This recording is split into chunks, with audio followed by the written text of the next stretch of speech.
Welcome back. Sitaram బాగ్ నుంచి శ్రీరాముని శోభాయాత్ర మొదలై మంగళ హాట్ కు చేరుకుంది. ధూల్పేట్ జుమ్మేరాత్ బజార్ మీదుగా కోటి హనుమాన్ వ్యాయామశాల వరకు శోభాయాత్ర జరగనుంది.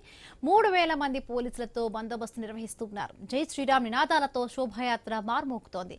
మరింత సమాచారం మా ప్రతినిధి రత్నకుమార్ అందిస్తారు.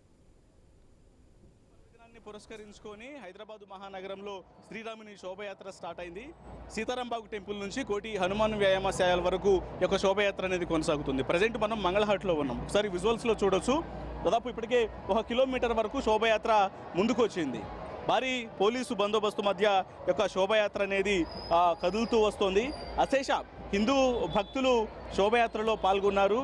జై శ్రీరామ్ నినాదాలతో ప్రతి ఒక్కళ్ళు కూడా శోభయాత్రను విజయవంతం చేస్తూ వస్తున్నటువంటి దృశ్యాలు అనేవి కనిపిస్తూ ఉన్నాయి. వైపున ట్రాఫిక్ పరమైనటువంటి ఇబ్బందులు అనేవి తలెత్తకుండా ముందుగానే ట్రాఫిక్ వెహికల్స్ ఎక్కడికక్కడ ట్రాఫిక్ సిబ్బంది మూమెంట్స్ను మానిటరింగ్ చేస్తూ ఉన్నారు. ట్రాఫిక్ క్లియరెన్స్ అనేది చేస్తున్నారు. హెవీ వెహికల్స్ మొత్తాన్ని కూడా డైవర్ట్ చేయడం జరిగింది.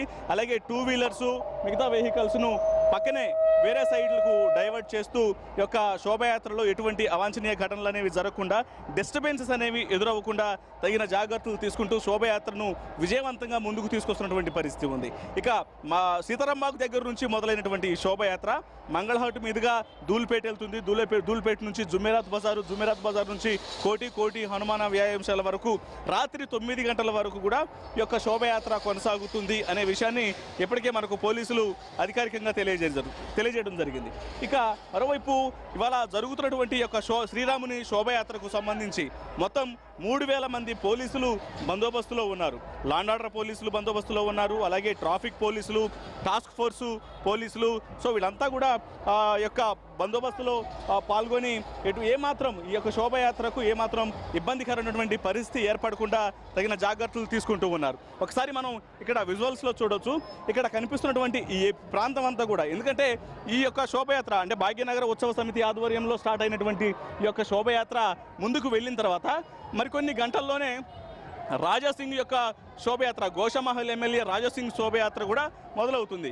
కాబట్టి ఎటువంటి క్లాషెస్ అనేవి ఏర్పడకుండా, ఆ శోభయాత్రకు కూడా ఇబ్బంది అనేది తలెత్తకుండా అన్ని రకాల ఏర్పాట్లు చేయడంలో భాగంగానే భారీగా పోలీసు బందోబస్తును ఏర్పాటు చేయడం జరిగింది. ఇక ఈ శోభయాత్రలో చిన్న పెద్ద పిల్లలు ఎటువంటి వయసుతో సంబంధం లేకుండా స్త్రీ పురుషులు అందరూ పార్టిసిపేట్ చేసి యొక్క శోభయాత్రను విజయవంతం చేసేందుకు శోభయాత్రలో పాల్గొన్నటువంటి సిచ్యువేషన్స్ అనేవి మనకి కనిపిస్తూ ఉన్నాయి. కెమెరా పర్సన్ వెంకట్తో రత్నకుమార్, మంగళహాట్ నుంచి.